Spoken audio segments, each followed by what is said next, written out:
My name is Dame Dash, and this is OG Stories, told by the OGs themselves. If you're from the Harlem I'm from, then you know Jay Black. Jay Black is an OG for sure. He actually lived the movie Paid in Full. He was really Rich Porter's lieutenant. He was there and saw everything with his own eyes. Jay Black really knew Rich Porter. He hustled with him. From what I saw, they considered each other family. And while we were shooting Paid in Full, Jay Black was right there, making sure everything was true to life. And he knew all his mannerisms, the way he dressed, all of his cars, the music he listened to, even down to the food he ate. You know, what I did, though, as far as research, I met with Rich Porter's sister. I met with his homeboys, one of his best friends, Cat Jay Black. I always told him at some point, we're gonna make Paid in Full through his point of view. About Rich Porter, it was simple. That was his man. That's what you need to do. Yeah. Your movie, you should do your movie. It's only right. Everyone in Harlem has their own perspective on that situation. But I would say Jay Black's would probably be the most realistic. He was right there. His version of Paid in Full is the version I want to see. I only got one thing wrong, and that's because I wasn't on the set the day they were shooting, and I wasn't in control of that part of the edit. But Jay Black will get to that later. He's from 140th between 7th and 8th, and trust me, that block is considered one of the most dangerous blocks in Harlem. Almost everyone from that block was notorious, and Jay Black is family with all of them. Trust me. And I could personally tell you, Jay Black could get any block to click since he was 13 years old. I call him Black Gold. I really consider Jay Black my brother. I've known him for like 30 years. He's an original member of our crew, The Best Out, which is a brotherhood that's very rare and still exists till this day. Rockefeller Records was based on the principles and the ideals of The Best Out. I mean, we were throwing parties, we had all the girls, all that popping bottles, we were making merch. Initially, I tried to make Best Out Records, but I couldn't get the whole crew to agree. But that's another story. He's been there with me through thick and thin, and always there when I need him. When things got hot for me in New York, he picked up me and my family in a Sprinter van and helped us set up shop in North Carolina for a couple of months, or at least until things cooled down. We set up shop in North Carolina, and we made movies, music. We even did a syndicated television show on NBC called The Dame Dash Show, so I could showcase all the musical talent out there. Diamonds in gold piece. Got diamonds in my gold piece. Got diamonds in my gold piece. Hey, hey, hey. This is the Dame Dash Show. One more time, y'all. Look. And I've heard people say that I'm hard to deal with, and I like to argue. But Jay Black is the people that I've never had an argument with. We might have had disagreements, but we've always been able to resolve them amicably with no disrespect. And from what I've seen, almost any situation and anyone important coming out of Harlem has been influenced by Jay Black, some way, shape, or form. Just like my brother Loon, who is now a legend in the music industry and rap. Black Bad was boy. actually the dude that discovered everything. He like, yo, the shit you wrote in that book was dope. Like, you know, he encouraging me. Instead of discouraging me, he encouraged me. He saw something and he really encouraged me. And Black been like a big brother to me. He grew up with Jay Black's guidance as well. At the end of the day, I consider Jay Black a official OG because I personally witnessed him be thorough through so many different situations. And the way he articulates his experiences, he never glorifies anything, and he always learns from any mistake he makes. And I think you could learn from his stories as well.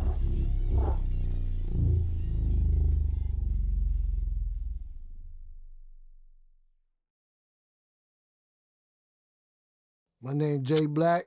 I was born October 15, 1971. 70s, baby. Hey, hey, they know we don't play. From 40th Street.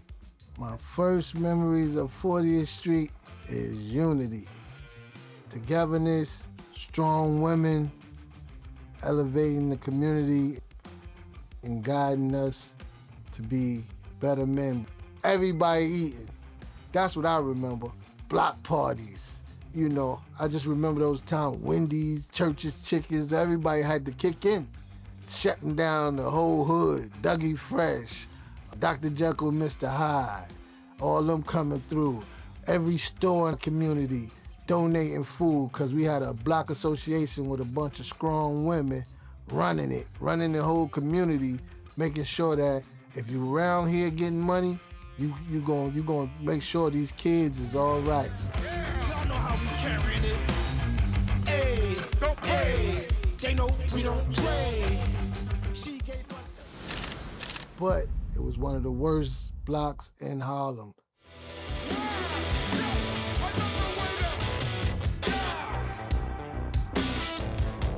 Arguably the worst block in Harlem. And this is a fact. Everybody looked at my block as troublemakers, problem starters, killers. It was like a persona where as if we can't go there. You can't go there unless invited.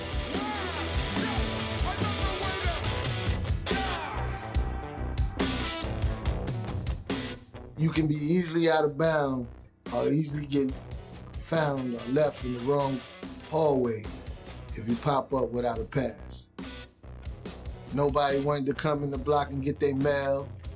You ain't invited, don't come through. It give you the feeling of a California gang strip or a Brooklyn project. You know somebody, or this ain't the place to be. You praying that the light turn green on 7th because it's gonna be somebody out there tell you, turn your music down. You read the sign, you know where you at. We fought like cats and dogs on the inside. Nobody from the outside could invade that space without getting violated. It was a bunch of men going back to prison for robberies and extortion, whatever it was. We came up in an environment that was so bad that we thought that this is the way every block was. But inside the block, it's all love, man. We family. You know what I'm saying? We family. From 9 to 14, my family was a very religious family. You know what I mean? Like my grandmother and them, they ain't play that. You going to church. Regardless, I don't care what you do after you get out. You going to church. And in my block, a lot of kids didn't have to do didn't have to walk that same path. But in my household, that was a definite. I never truly lived with my moms. I never truly lived with my pops. I grew up with basically them somewhere in the neighborhood somewhere, but never in my household. My aunt raised me, Rosemary Lloyd, strong woman, strong with me, because she tried to culturize me and put me on to different things in life, put me in different programs to train my mind to do something outside of the block, but the block was just, and you couldn't whoop my mom's and pop's DNA out of me. Hustle's in my DNA. So the block was everything for me. But at 9, I was already thinking about money, man, because I was the guy with the suits on, going to church. All the old ladies, older gentlemen in the block trusted me. So they felt like, I'm gonna call him to go to the store.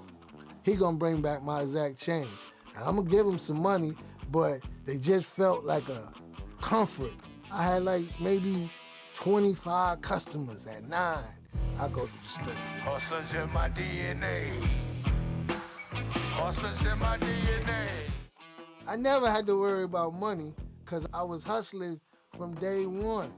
Just through the old people to the hustlers. Go to the store, homie. Go, you know, say Shorty Mosca, go to the store. Get me XYZ, boom. Give me a couple dollars. So that was bred in me to get money from day one. I knew somewhere down the line, I'm gonna be him. I'm gonna be eating. You know what I'm saying? Cause it's just like I was blessed in some kind of way where, you know, like you say, you black gold. I felt like black gold as a young boy from 9. You know what I'm saying?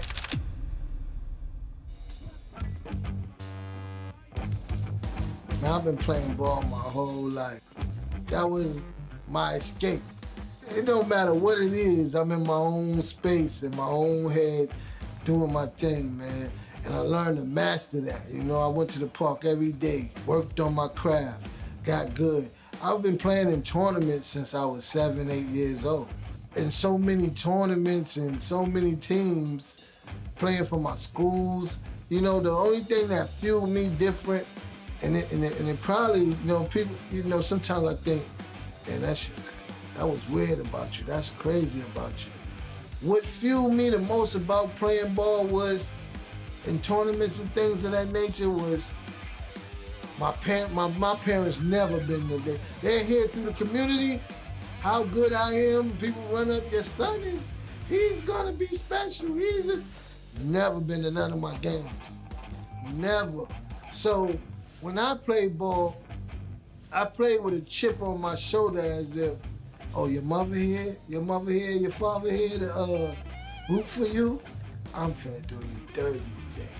You know what I'm saying? It's an ill fuel that I had, but I played with a vengeance of a word. Yeah, all right, yeah, I'm putting 30 on him. And it became a habit. Like, my fuel was anger. It was anger. There ain't no other word for it. And my job was to disrespect who's across from me. So I did that all through school and as long as I went, and all through tournaments. But when it came to that street ball, I didn't do a lot of talking. I wasn't a braggadocious person. I'd rather show you better than I can tell you. I just was a quiet assassin. If it's about the money, I'm coming to get you. You know what I'm saying? It didn't matter. I made a lot of money off of that jump shot. But God bless the dead, I want to mention this. My man Tone Drew, one of the best guards in New York City, he honed my craft, man. He made me better at anything I did with basketball because he was one of those that should have been in the NBA. But he was from 40th Street, and 40th Street caught him. If it wasn't for 40th Street, he would have been in the NBA. You could go to Gaucho's gym, you can go to Riverside Church, you can go to anything that was big and meant anything in Harlem basketball. And say Tone Drew Nice, he made me bad, boy. Every time I'm in that park, he trained me up to be an assassin. And he would take me to Gaucho, and he'd tell those coaches, he next. As soon as I go in there and work out and play, and he put me in a position where I had nothing but love for the game, and it was my solace, my escape. I didn't know that we didn't have money. Father wasn't home. I didn't know that my mother wasn't home. I was able to play basketball, man, and love the game so much that it was my getaway, my escape. It was my first love. Before I even liked girls, I was in love with that pill, that rock.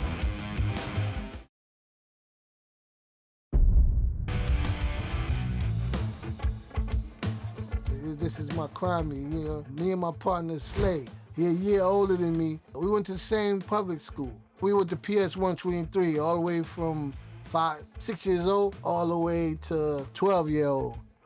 I met Slay through being in our neighborhood. We all were just good friends. His sister used to fight my sister. That's how we really got close. They became best friends, and me and him became best friends. He had an older brother, Mike Brock, that was molding them, that was not training them to be in the street, but indirectly he was. He was giving them the survival tactics and how to win and how to keep your head up and don't let nobody play with you. You know what I'm saying? Me, I ain't had no brother in my household. I had 2 sisters in my household. But being that I ain't had no mother and my father wasn't really there, the streets, they became my mentors, my teachers. They gravitated to me early. And they know your situation, because on the outside, they're looking in. Trust me, they watching at all times. Inserting those same jewels into me, like, yo, bro, this is what we on, let's get it, let's do what we gotta do, and let's make some things happen. So me and him been hustling.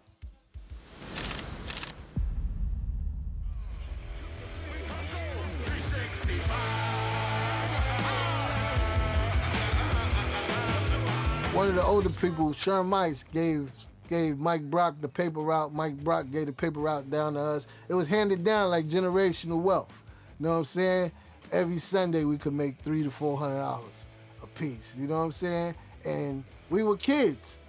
So that hustle made us hunger for the money, want to go out and be successful. And just us looking out the window every day, marveling all the hustlers, all the gangsters, all the big cars, jewelry, girls everywhere.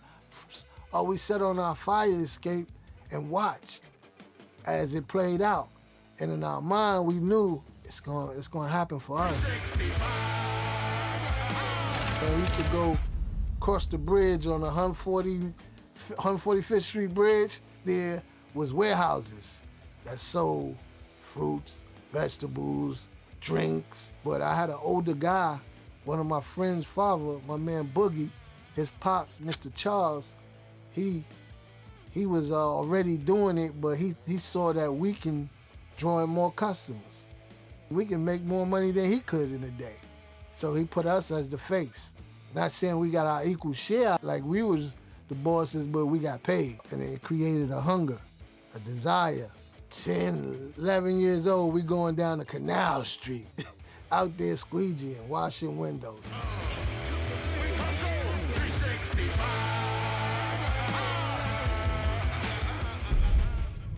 Like we got a chance to have some money, like, and it felt good. So we was trying to do whatever it take to elevate. Okay. We still hustle till the sun come up.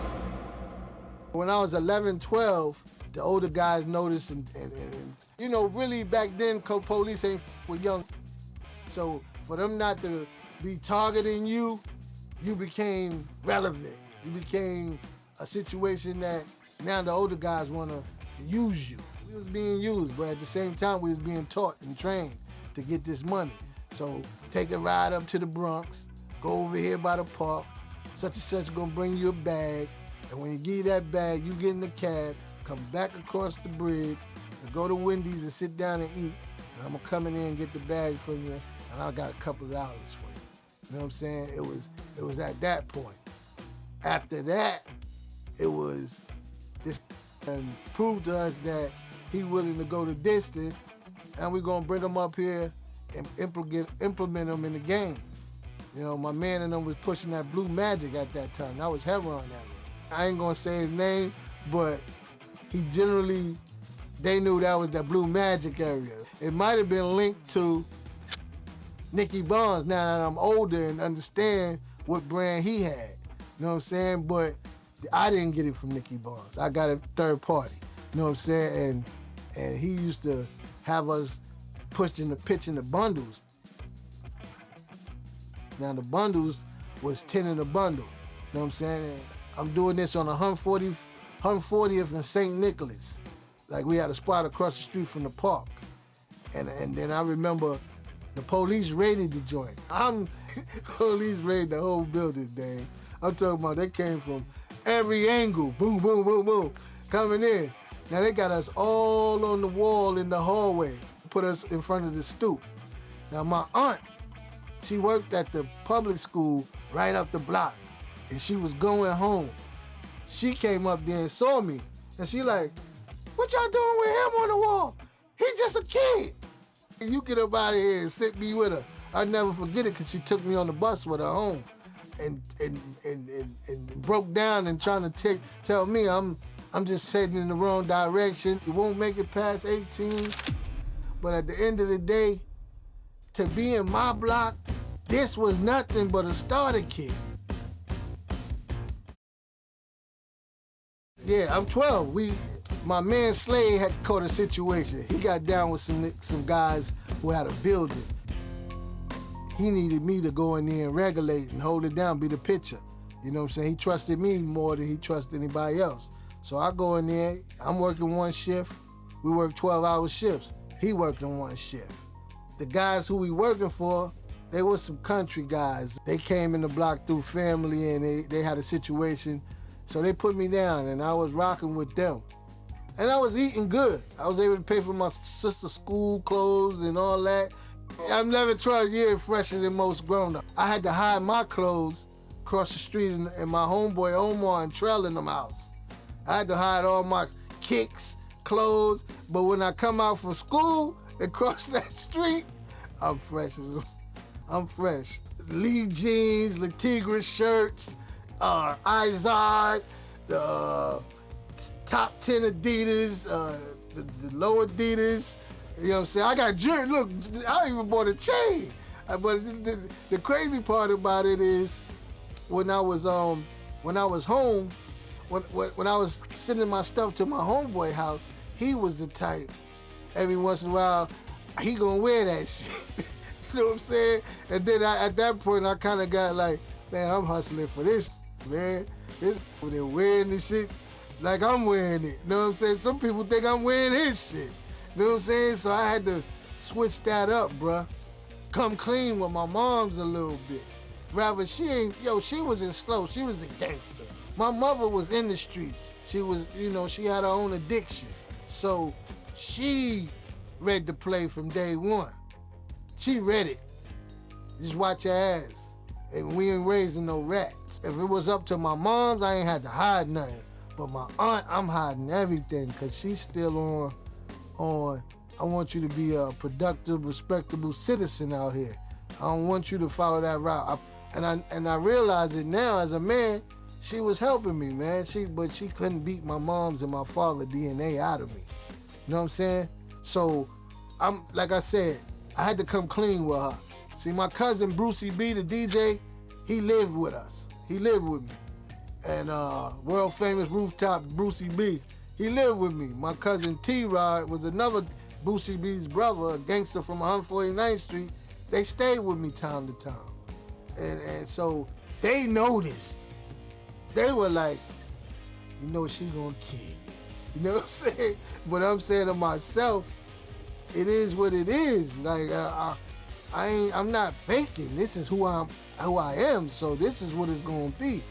They like, all right, then that's what it is. Then when the lights come on, be prepared for the show. You know what I'm saying? So I'm like, I started bringing my stuff home. And when I'm bringing my stuff home, that's when she got a whiff. She took me all up and down the block to every spot in the block. Like, she was a gangster. Took me to everybody in the block. He worked for you? He worked for you. Do he work for you? Cause I'm telling you, it's gonna be some bullshit behind him. Do he work for you? Like, it kind of made me hot. Like, nah, black. Can't put you right now.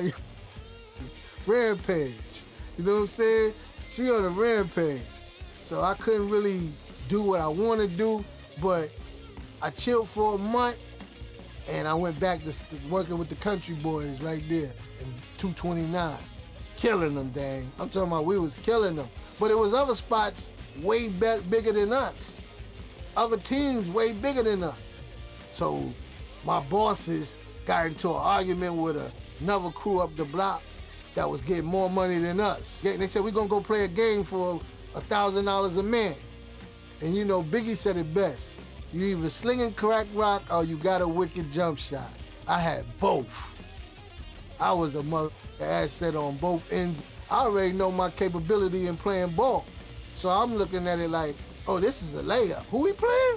So I'm walking in with the country boys. So damn, I went crazy in that joint, man. I'm talking about, I put up about 28 points, 30 points. I went crazy, man. I remember it was the last bucket of the game. I ripped somebody, got the fast break. I'm going to the hole hard, Dave. Grabbed me from the half-court line and pulled me. So I'm like, oh, that's game. That's game. It looked like, man, take the ball out. I'm like, nah, that's game. Ding. They acting like they gonna let that go. No, y'all got money. We pulled up in Saab 9000s and BMs and Benzes and all that. I ain't got none of that. This 1,000 come from the street, from the mud, man. So, long story short, we played it out and took in them one. I gave him that $1,000. He looked at me, dang, and gave me the $1,000 back. He said, "You keep that. You MVP. From here on out, your name MVP."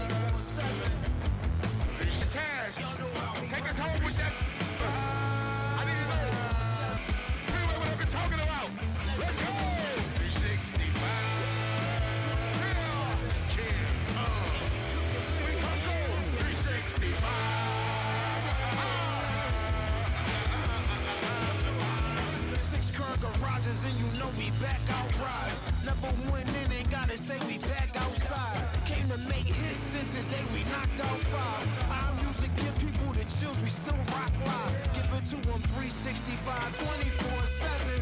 If I see y'all people keep on reaching for my weapon, I can meet y'all folks around the way and it's whatever. All the